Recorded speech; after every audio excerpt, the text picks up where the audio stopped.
This is one of those times in my life where I'm at a low point.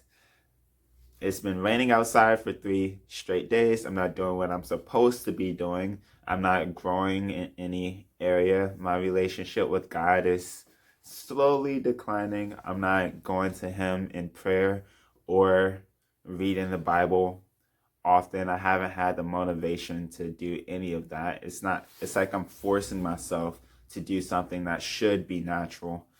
Uh, and like I turn to other things that will ease the pain, I guess. So Avatar just came out. I'm really excited about that. I usually watch like 30 minutes of TV to before I go to sleep. Usually a cartoon, so that's been it. But anyway, I've just been taking control over my life, and that's not something that I wish to continue doing because I know the truth. Jesus says that we could do absolutely nothing apart from Him, and the more that I walk with Jesus, the more that I realize that we can do absolutely nothing apart from Him. So, I'm not those type of people where you just see the perfect side of me all the time. You're going to see my ups and my downs, my good times and my bad times throughout the course of how long I post videos. You're going to see almost every area of my life. So this is a really bad time for me. And it's kind of somewhat of a rant almost, but not really. You'll get something out of this. I'm more than confident you would get something out of this. But just this is like a video diary, a blog, I guess, vlog. Sorry. uh, but yeah. So what's today? This is Wednesday for me, so you'll be seeing this video tomorrow, which will be Thursday. So you'll be seeing this video on Thursday. Anyway, on Monday, a couple of days ago, I woke up really late for work, and I didn't get to do my quiet time, which really literally messed up my day. If I don't have a morning routine, if I don't read the Bible, if I'm not right with God before I walk outside my room, then my day is set up for a really bad day.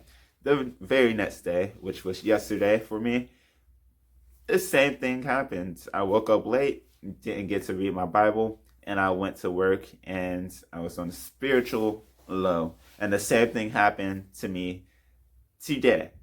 Woke up late, went to work, didn't get to do my quiet time. And today I'm also on a spiritual low.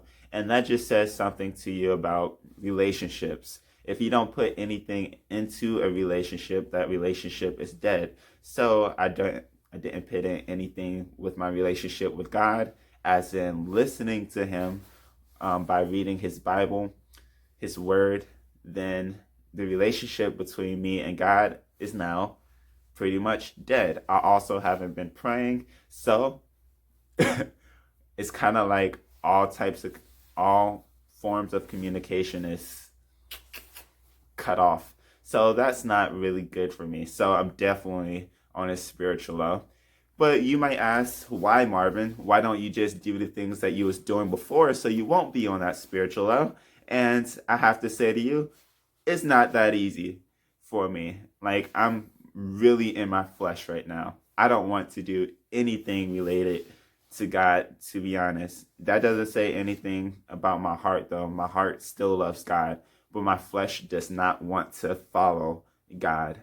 It's not motivated to do anything. As in, like, once I got from work today, I was like, okay, I could still have my quiet time with God. I literally had to force myself just to read my Bible today. Like, usually when I'm on a spiritual high, I will want to do those things. But today it's like I had to fight myself just to do that. And the same thing goes with prayer. It's like, I don't really feel like praying today, so I'm just going to not pray. But usually at work, when I'm delivering, I would turn off the radio and I would just pray while I'm driving, right? And I will want to do those things, but for the past couple of days, I just haven't been wanting to do any of that. And then I find myself turning to things that will kind of distract me, ease the pain, such as watching Avatar on Netflix. I'm still pretty excited about that. But mostly it's just been sleeping. Really, I got home today. I did my quiet time and I said, Marvin, I have to make a video. But when my relationship is suffering with God, that also means that my video content is about God. So how am I, as a person that's supposed to be speaking about Christ, supposed to provide content to people about God when I myself am not walking with God to my fullest capacity? I'm doing you a disservice by not doing the things I'm supposed to be doing with my relationship with God. Because when I do that, I'm not able to provide video content. I'm not going to fake it. I'm a terrible faker. I am not able to provide video content to you about God. It will sort of be fake. And I'm a genuine person, so you're going to get the best. You're going to get my heart, basically, all the time. Whatever's on my heart, you're going to get it. So it just has not been good. So I got home from work. I was just sitting in my bed. I'm like, God, what do you want me to do? Just sitting there and sitting there. And remember, without that communication going on between me and God, it's like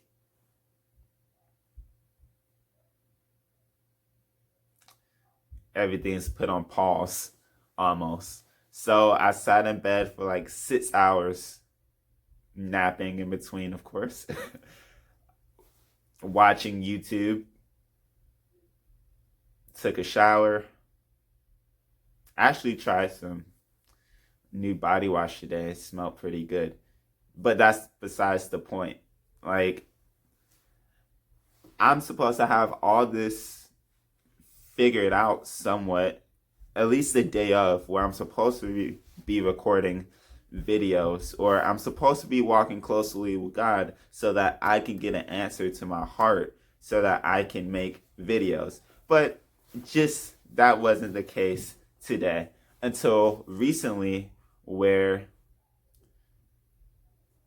I had an insight, and this is what happens when you just wait on God. I had an insight where I thought of this cool idea just to tell you about me not following God the best way that I can and the effects of that on my life. And now this is that video, literally 5 minutes later. So it's just been really, really bad. I have this huge hole in my heart, and we all do, where we try to fill that hole with something of this world, and it usually does not work out. It's just feeling of nothingness, like we don't have any type of significance. We don't feel loved. We don't have any sense of certainty. There's nothing that's growing us. There's nothing that we can feel motivated about. We're not really out serving others naturally. Like things like that. And it makes me reminisce on the days where I thought that I had everything figured out and how great my life was. And then it was last year and I thought I had life figured out. 7 categories of life. I could still quote it to you today. I had to master these 7 categories of life. It was finances, time, my mission, finances, time, mission. Hold on. I made a acronym. Mount Fresh. Okay, got it. It was my mission, time, finances, relationships, emotions, spirituality, and health. Yeah, it was all those things, and I broke it down and I made it into like a year-long process where I will master my mind, my body, and my emotions, and I will have these set of goals and I will work relentlessly towards those goals. And during that period of time, it felt great. It really did feel great. I would wake up in the morning, I would exercise, I would watch a motivational video or something like that. I would get ready for the day. Then I would pray all the way to the dining hall. I would eat. I would do my quiet time. I would go to class. Then I would go to work. And then I would look up something where I could learn like a specific topic that I was supposed to be learning, like willpower or mindset, paradigms, worldviews, and things like that, or eating healthy, or like how to clear up your skin, like things like that. And I was doing that. I was writing tons of notes, and then I would apply it to my life, and I would do that for a week before I moved on to the next topic. And I was growing. I was rapidly growing. My relationships were great. I felt that I was really, really connecting with God at the time. But then I was taking control over my own life. And in hindsight, that was honestly, even though it felt great, one of the worst periods of time, because where I thought that I was living what God wanted me to live, and where I thought that I was walking really closely with God, I wasn't. I wasn't. It was a delusion, a lie that a lie that Satan was telling me, like, take control of your life. Just take control of your life. Do what makes you happy. Achieve your dreams. And I was going through all of that. And let me tell you, it ended really, really badly for me. God disciplined me really hard, and I'm grateful for it today. So I went about a good 9 months of doing that, rapidly growing. I completely changed my life. I think I became an expert on a lot of things. But when I had took control of my life, God had took all of that away, and he showed me that I didn't have a foundation to stand on. I did not have a foundation to stand on. So I lost sight of my mission. At the time, it was to be a health and wellness coach. I had lost control of my time. I didn't have a lot of money. I didn't master my finances. I was in a relationship at the time. I guess that was pretty all right. But my friendships, they were falling apart.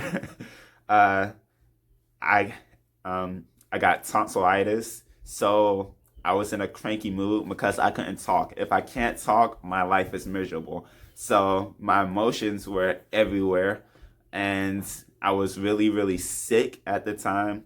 I was trying to go to God a lot during that time as well, and also I was really set on on making a lot of money, and because I was supposed to graduate, that's another story for another day. But I was really set on making money, starting a business basically before I got out of college. So I would be on my feet after I got out of college. So I was starting a business at that time as well. And God took all of that away. I literally had nothing left. Absolutely nothing left. And I felt really, really bad for a couple of weeks. It's like everything I've been working for about a year completely fell apart. And God showed me I had absolutely no ground to stand on. It's the verse in the Bible, Sermon on the Mount, where God says that you build a house on sand, then the wind comes, the storm comes, and then the house falls apart because the foundation isn't solid.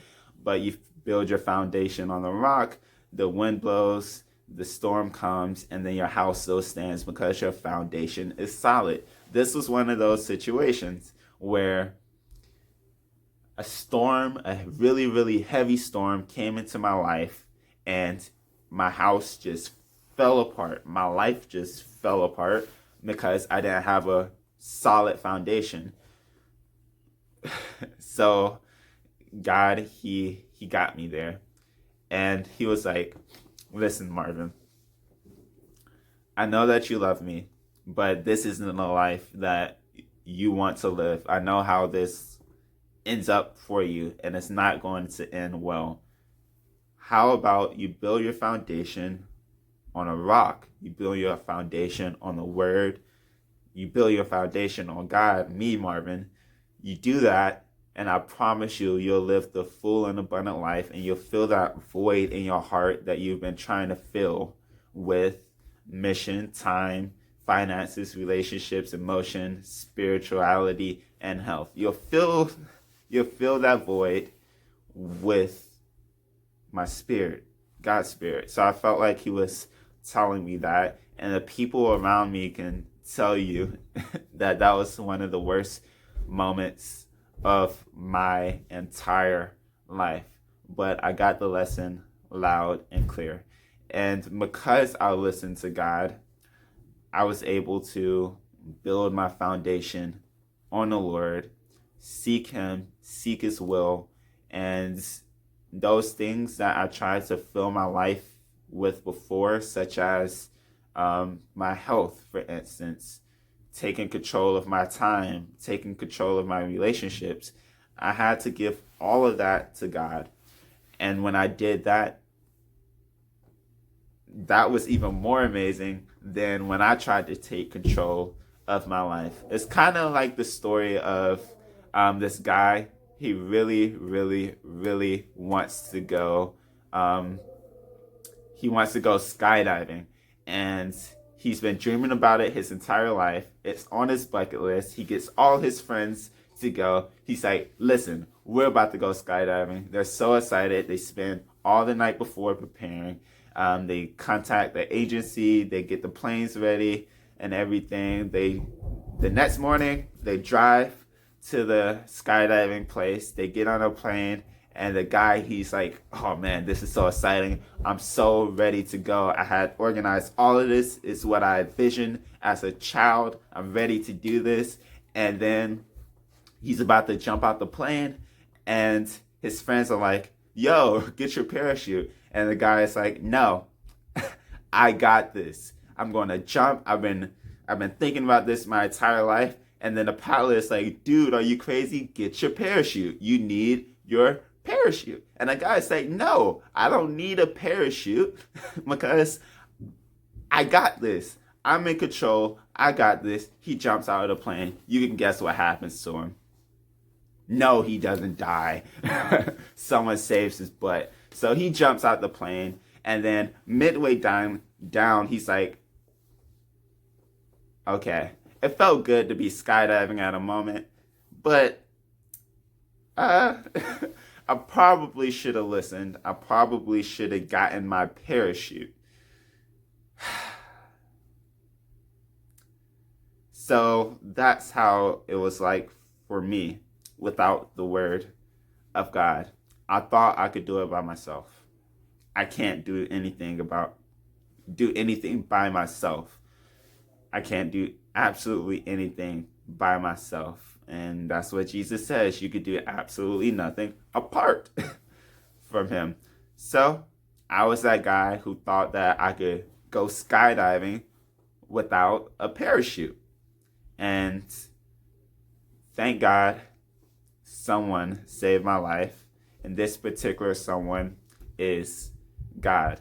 So back to the parachuting story. So the guy, he gets halfway down. He realizes that he was wrong. He needed his parachute. So one of his friends, he's like, listen, I love this guy. I know what it means to have a parachute. The parachute is a lifesaver. He grabs an extra parachute. He jumps out the plane. He gets to his friend, and his friend is freaking out like, ah! I don't have a parachute. And the guy is like, he catches up with him. He's like, put this parachute on. He gets the parachute. He opens it. He has relief. He's going to live, and he's not going to die. So in this time of immense, on a spiritual low, I would say it like that. In this time that I'm in a spiritual low, I know the importance of going back to God when I am in a spiritual low, it's communicating something to me that I need to go back to God. I need to focus in on God because my relationship with God is not where it needs to be. And the same thing goes for you as well. Your emotions, your life circumstances, they are telling you something about yourself and your relationship with God. So what is your life circumstances telling you right now? Are you on a spiritual low? And if you are on a spiritual low, what is that telling you? That you need to go back to God. And if you're on a spiritual high, what is that telling you? You need to keep with God so you don't get on that spiritual low. But we all have ups and downs. This is one of my down periods, and hopefully you can learn something from it. I promised myself that I wouldn't cut anything out of this video. It's going to be talking straight to you. So this is me doing that. If you learned anything from this video, please like, but I don't really care about the likes. I want to build a relationship with you. I do. I want to build a community of people that love God, that want to walk with the Lord. And I don't want to do that by myself. It's better to have fellowship with a lot of people, and people from all over the world watching this YouTube video. We can all come together and we can have that in common. We can have Jesus in common and we can fellowship together. So what I want you to do is I want you to comment in the comment section below your email address so that I can send you a link to my Facebook group, so you'll get all of these videos, and you'll also get a community of people that follow Christ as well, and we can all have fellowship together. We can all learn from one another, and it will be absolutely amazing. I promise it will be absolutely amazing. I also really want to pray for you. If there's anything that you need prayer for, or is there tongue twisted. Anyway, if there's anything I could pray for you about, or if there's anything in your life that I can help out with, please let me know. I'm here. Please let me know. I may not have my life together, but I have a giving heart. I have a mindset of a servant. So please let me know. And at last, subscribe. I can't stress that enough. You cannot get these videos. You cannot learn from my life situations. You cannot get the things that I learned. You cannot get my heart. We can't build a relationship together if you don't subscribe. So please do it and share this video if you want to. But please subscribe. It's really, really important for us. I love you, and I will see you in the next video.